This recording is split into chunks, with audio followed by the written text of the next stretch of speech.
don't know if it's concerning, but that the naturally smaller man who's moving up, and I get it, after 3 years off, you probably have to move up. But the naturally smaller man who's moving up is requesting the change in weight. Is requesting a little change. I don't know. That's a little concerning on top of what's a lot concerning. Tim, are you surprised at all that you're the underdog? I saw the odds, and just your thoughts on that, given you've been more active. He's been gone 3 years. I think what he's achieved in the past, I think that's what gives the bookies that part. So look, he's a great fighter, once in a generation type fighter. So you give him the kudos for that. But I do believe in myself. I got supreme confidence, and it's there for the taking. Anthony Torres, what do you think of that one? I think people are still disregarding the fact that Errol Spence is a dog, man. He still got that dog fight in him, but Tim Tszyu does as well. And that's not something that you could just disregard or anything. And even the skill of Errol Spence, I think it's gonna be a clash between two people who are gonna want to fight it out. I got it almost 50-50, man. I think maybe the skill of Errol Spence can pull it out if he still has that in him. And we haven't seen him in a while, so. But I think I might edge it out to Errol Spence. So for the Tszyu versus Spence, my heart is with Spence, and but my mind is with Tim Tszyu. I just feel like Tim Tszyu is younger, but I've always been a fan of Errol Spence, so I hope Errol Spence can pull it off. Question, I favor Tim Tszyu pretty big in this fight. Yes, I don't like the layoff. 3 years? Yeah. 3 years is a long time. We just saw Conor McGregor try to come back after 5 years. We saw how his body reacted. It obviously didn't pan out well. I'm not saying he can't do it. I think the bottom line is the punch resistance. That's the question. Right, the question is for both fighters. Both of them, right. For me, Errol has the foundation. Simple as that. He's fundamentally sound. Another thing I really like about Errol, even though he has been off for 3 years, I like the fact that when he does train, he trains at a fight pace. He trains at a fight level. A lot of guys don't do that. Okay. I did that. Most guys are like, they're going so far and they're waiting until fight night to really, lay it all on the line. He's going to put himself through the fire enough. I think when boxing icon Teddy Atlas looks at a comeback fight and flat out says it's going to end badly, people pay attention. Right now, the boxing world is focused on a high-stakes showdown between former unified champion Errol Spence Jr. and Australia's Tim Tszyu and Australia's Tim Tszyu. On the surface, it looks like a dream matchup between two elite fighters. But underneath all the hype, respected analysts like Atlas see a dangerous mix of long inactivity, potential physical decline, and unanswered questions behind the scenes that could completely change how this fight unfolds. And he wasn't the same after the car crash. So you have the car crash, you have the Crawford fight, you have another 3-year layoff, and now the fight was supposed to be at 158 catchweight, Tim. Then they moved it to, Spence wanted to move it to 160. This doesn't scream to me somebody that's taking it serious and really loves fighting. To understand why this fight carries so much danger, you have to look beyond the star power and focus on what really happens when two fighters step into a situation filled with unanswered risks. The biggest warning sign surrounding this matchup is Errol Spence's lengthy absence from competition. It's been 3 full years since he endured a dominant and one-sided defeat against Terence Crawford. Many fans like to believe that time away automatically heals every scar, but boxing has repeatedly shown that long layoffs rarely erase lasting physical or neurological effects. More often than not, they simply keep those concerns hidden until the opening bell exposes them once again. Bigger man, fighting campaigning most of his career at 154, while Spence has fought most of his career as a welterweight at 147. Just want to get right into it, but they got it even, the odds makers for this one, just about even. Tszyu versus Spence. Yeah, to me, listen, there's intrigue about the things you just said that float around this fight. But at the same time, there's some simplicity to it to me too. Spence, simply put, was a much higher level talent and fighter, and fought at a higher level, won at a higher level than Tszyu ever did, and showed that he could so far. I mean, Tszyu hasn't shown he can win at that level. Spence did. I know he got blown out by a generational talent, a very special fighter in Crawford. But also, the car accident had happened. We don't know if that impacted. I'm taking nothing away from Crawford. Crawford is Crawford, and he took him apart. But again, Spence, smaller man or not, was the higher level in my mind, and on paper, the higher level talent fighter than Tszyu. But Tszyu his advantages are obviously, again, simplistic. He's fighting at home. He's been active. Yeah, he's been knocked out twice, but he's been active. He had a couple wins in between his last loss. Build-up wins, confidence builders, all that stuff. 5 years younger. 5 years younger, and he's he's again natural bigger guy. He's been active. I mean, we already. Atlas has repeatedly drawn comparisons to Conor McGregor's difficult return, arguing that long stretches away from competition can permanently chip away at a fighter's speed, timing, and natural reflexes.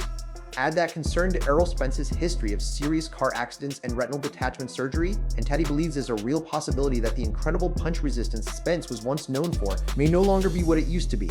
For a peek into what inactivity does. It was 2 years longer, and it was a different, it's a different sport, but it's a combat sport. It's UFC, of course. But Conor McGregor, 5 years off, you can't do it.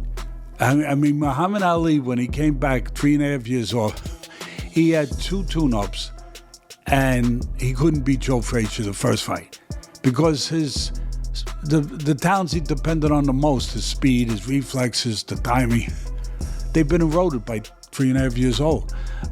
And the 2 comeback fights weren't enough to beat an elite guy. Now, here's the difference. Here's a little bit of the difference. I'm not saying Tszyu's an elite guy. He's not Joe Frazier. I'm not saying that. And it wasn't 5 years. But again, McGregor showed it was 5 years. But he showed that it's really hard to do, if not impossible to do. And here is Spence with 3 years off, coming back at a different weight class and seeing if he could get it done against a guy who has been knocked out, against a guy whose talent never showed itself to be the level Spence's was when Spence was at that level. But we don't know what Spence is now. We have no idea what level Spence is. Instead of easing himself back with a gradual return, Spence made a stunning last-minute request after arriving in Australia. The fight had originally been expected to take place at a catchweight, but Spence pushed for it to be contested at the full 160-pound middleweight limit. Take a moment to think about that. The naturally smaller fighter was the one asking to move the fight up in weight against an opponent who has spent much more of his career competing at the heavier divisions. I don't know if it's concerning, but that the naturally smaller man who's moving up, and I get it, after 3 years off, you probably have to move up, but the naturally smaller man who's moving up is requesting the change in weight. Is requesting a little change. I don't know. That's a little concerning on top of what's a lot concerning to begin with, going in with the 3 years in activity. And at the end of the day, if you're asking me for a pick, again, I'd love to pick Spence. I would. I really would. I'll be honest. But being at home and Tszyu being, active, there's too many question marks about Spence. Tszyu, even with the flaws in him, I know what I'm getting. And I think that probably would be enough for me if I had to bet on a fight to favor Tszyu in this one. But who knows? Who knows? But I do know that the past has told us that when you're inactive that long, that alone can be a real problem. That can be a game stopper. Sure. And he's gone to guys' home countries and back. 5 across the boxing world, that decision immediately fueled speculation among insiders. Many began questioning what it might reveal about Spence's physical condition. Rather than viewing it as a show of confidence, some interpreted the move as a possible sign that making a traditional weight cut had become increasingly difficult for his body. Fight being at a catch weight of, is it 161? I think is the catch weight. I believe it was reported 160 today. So it was 56, then it's 58, then it's 160. Okay. Yeah, I was hearing a lot of different catch weights. What do you make of that? I think that's on Errol. I think Errol is as we've always described him, being a bigger man, a bigger welterweight. I think it was clear that he didn't have the lifestyle to maintain being a welterweight. If you imagine if he had the lifestyle maintained in welterweight, he may have been a little bit like me, where he actually cut into muscle and, lost power and strength and things of that nature. So probably served him best to live the lifestyle that he lived. But I think upon coming back 3 years off, and to me it makes sense. If it's not Tim Tszyu, who is he coming back against? So I think it's good that Tim is willing to bend to the weight. And I don't know if there's a level of understanding that, hey, he's coming off of 3 years. It's probably what the conversations have been. Hey, he needs more time. He needs more pounds, or whatever the case may be. If I was coming back, after 3 years, I probably would have been coming back at closer to 160 than 154, simply because that time off and your body just matures and all those kinds of things. So to me, I don't take it as an alarming sign or anything like that. I think Errol fighting Terrence at 147 probably would have been served best fighting at 154 pounds. Again, that was 3 years ago. Him fighting now at 160 makes all the sense in the world to me. I ain't mad at it. But if Errol Spence is stepping into dangerous territory, Tim Tszyu isn't entering this fight without serious concerns of his own. Tszyu is coming off a series of punishing battles, including the gruesome cut he suffered against Sebastian Fundora, a fight that highlighted some of the weaknesses in his approach. Tim has built his reputation on relentless forward pressure and constant aggression, but that style depends heavily on sharp reflexes, quick reactions, and the ability to absorb punishment without slowing down. Listen, out of Tszyu and Errol Spence, I do think both of them are pretty much damaged fighters. I just think Tszyu is a more damaged fighter. And I know Errol Spence had a car crash. I know he had the Bud crash. No, that ain't funny. But that shit, yeah, Bud Crawford crashed on bro. And I know all that. I get all of that. But have you guys really been watching Tszyu? And I'm really more concerned about Tszyu than I am Errol Spence. Since that first fight with Fundora, which was one of the best fights that year, blood everywhere, all that shit, he's really been pretty damaged to me. Like, if you look at the second fight where he had to really quit on his stool, he was getting destroyed there. And then to follow that up against Murdazaliev, and all the times he kissed the canvas, it was really crucial. And put a pin in that. When you look at the Murdazaliev fight, what punch was really hurting Tszyu? The left hook. And we all know Errol the True Spence is southpaw. I just think that when you think of Errol Spence with this fight, you're just wondering how much Errol Spence have left. And not enough people are wondering how much does Tszyu have left. To be honest, I almost stopped calling him Tszyu after the Murdazaliev. I'm like, nah, he's Tim Tszyu. He's no longer Tszyu. And when you think about Errol Spence, yeah, the car crash, but he fought 3 times after that. He fought Danny Swift Garcia, beat him. He fought Ugas, he stopped him. And then he fought Bud Crawford, and we all know what happened there. And it was a devastating loss, but he took 3 years off to recover. And I think those were like crucial years that helped him recover. As for Tim Tszyu, we call him Tszyu because of his activity. He just stayed active, and it was one brutalizing. Atlas also cautioned that if the punishment from Tszyu's recent wars, along with lingering scar tissue, has taken away even the slightest bit of his speed or reactions, his relentless pressure style could become a major liability. According to Teddy, that kind of approach would leave Tim wide open for an experienced counterpuncher like Errol Spence, who has built his career on making aggressive opponents pay for every mistake. Because no one else would bring this up, and I'm hesitant to bring it up. But again, because Spence is he's got more expertise to him. He's got more. He's just a more sharper fighter.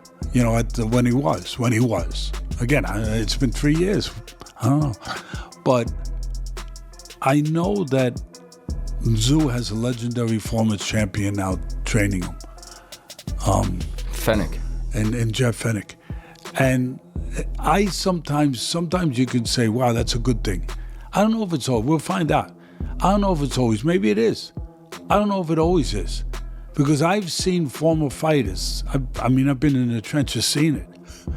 Where former fighters, some of them become like Buddy McGurk, became a really good trainer. Andy Lee, become a really good trainer. But some of them don't. Some of Roy Jones didn't quite get there to that. And sometimes it's because they try to impose what they did onto the other, and it can't happen all the time that way. Not everyone could do what you did. Not everyone could do that. And Fennec was more of a physical guy, kind of like Tszyu, was a physical, straightforward, physical guy. Was in real good shape. He was tough, and he out physical, he outstrengthed you, in those kind of dimensions when he could. And I don't know I don't know what else he would be bringing to it other than the things that work for him. But I've seen former fighters where they impose not only their style on a guy, but they try to impose the way that their will and the way they trained. And sometimes it winds up being counterproductive. I love Mickey. Adding to the uncertainty is the biggest wild card in Tim Tszyu's corner, Hall of Fame trainer Jeff Finesse.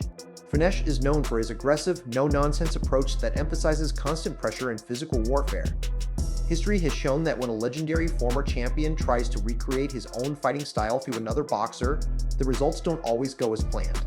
If Fennec encourages Tszyu to turn this contest into a close-range war from start to finish, it could end up playing directly into the strengths of an experienced and highly skilled technician like Errol Spence. Tim Tszyu's not Garcia, he's none of those guys. Tim's a unique, amazing pressure fighter that hopefully is doing things now without less mistakes, and that always helps.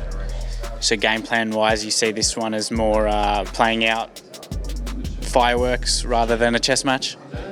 No, it's always a chess match, but it's who can knock that king out quicker. And I honestly believe, like I said, the team that I'm training at the moment, I believe, is first of all in a great mind space, but we've trained really, really hard, and I just feel that he has the advantage in every, age, speed. He's been busy, so I think we have. Not advantage that we're thinking in our head, but I just think that we have a lot of things that are on our side. Sounds like you're telling the fans not to blink because it could be a spectacular clash. I'm telling the fans not to blink. It could go either way. Like I said, you make one mistake in this sport against the calibre of the guys that we're fighting now, and you never know what's going to happen. But like I said, my first and foremost thing is, like I said, having Tim mentally ready. And making sure that his defensive skills are as important as his offensive skills. The mental approach of both fighters also gives the impression that this matchup can mark a major turning point in their careers. Tim Tszyu hasn't been shy about his intentions, openly saying he believes this fight will be the one that sends Errol Spence into retirement. Rather than hiding behind respectful talk, Tszyu has made it clear that he sees this as the perfect opportunity to close the chapter on one of boxing's biggest names. I wouldn't take this fight if I thought I was going to lose. You never do that.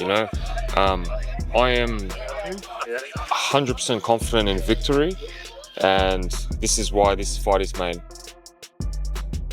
Can you just explain how differently you feel now to, when this fight was first sort of talked about 2 years ago, and how much better you will be for fighting him now rather than then? Yeah, I think a ton of experience, new coaches, new outlook in life, new outlook in boxing, and I got this crazy hunger, and it just grows in the stomach, so that's what it is. All good? Tim, actually, too. Yeah. In terms of like the story of this fight, do you think if he loses, that'll be it for him, or do you see a scenario where he continues fighting Errol? Don't know. I think I can't say. I think when you've made $20 million from one fight, your mind changes. I guess slowly starts to run out. 3 years of enjoying yourself, it slowly starts to run out. You need a little bit of again, a little bit more money. So I think that's probably his biggest inspiration right now. Have you listened to like some of the stuff he said about the fight in terms of like why he's doing it, why do you want to come here? No. I don't know. It may come off as if like he's not sure what's going to happen in the future. I would imagine. How do you think that plays out in the fight? Yeah, the questions will be answered. You know, I want this so bad, man. I want this more than anything, just because I know that there's such a big road ahead. There's so many more fights to be made. Of course, I'm purely focused on this. But even Spence has acknowledged that he's approaching this stage of his career one fight at a time, openly admitting that there's a real possibility this weekend could mark the end of his journey inside the ring. I was chatting to Ronnie, and he obviously nothing's final, but he did think that potentially win, lose or draw with Tim Tszyu, this is a possibility that this is your last fight ever. Is that a potential? I mean, yeah, it could be. Like I said, I'm really just playing it. When two elite fighters enter the ring with retirement looming over the event, the entire atmosphere of the fight changes. Every exchange carries greater urgency because both men understand that the outcome could shape the final chapter of their careers, turning every round into a battle fueled as much by desperation as by skill. You don't care about the crowd? You don't care about being the outsider here in his hometown? No, why would I care? Does that motivate you further though? It won't motivate me further, but I mean, it doesn't matter where I fight. You know, it doesn't matter. I've done it before. I've done it all through the amateurs. It doesn't matter to me. It is what it is. Like I said, like he said, it's gonna be me and him in the ring. So the crowd's not gonna matter. Nothing's gonna matter. It's just me and him. Tim, what happens in this fight? A lifetime of work in that 36 minutes. That's what I'm doing. What happens in this fight, Errol? We don't go to work. It's gonna be work time as long as it lasts. I don't know if it's gonna be 36 minutes like he said, but it's gonna be some work. Might be quicker than that. It might be. Any final words for Tim? Man, the word is done. It's fight week. I'm ready to put on my gloves and get to rocking, man. It is what it is. He can say what he want to say. He can do whatever. Come Saturday night, we're going to see who the best. Final words, Tim? We shall see. When you put together the 3-year layoff, the surprising jump in weight, the challenge of fighting in Tszyu's home territory, and the long history of fighters refusing to recognize their own physical decline, it's easier to understand why Teddy Atlas sounds so convinced. July 25th is simply another comeback fight. It's a defining test where at least one veteran will discover that no fighter can outrun time forever. Now it's your turn. Who do you think comes out on top? Share your prediction in the comments below, and don't forget to like the video and subscribe to the channel for more boxing news, fight breakdowns, and the latest updates. Thanks for watching, and we'll catch you in the next video.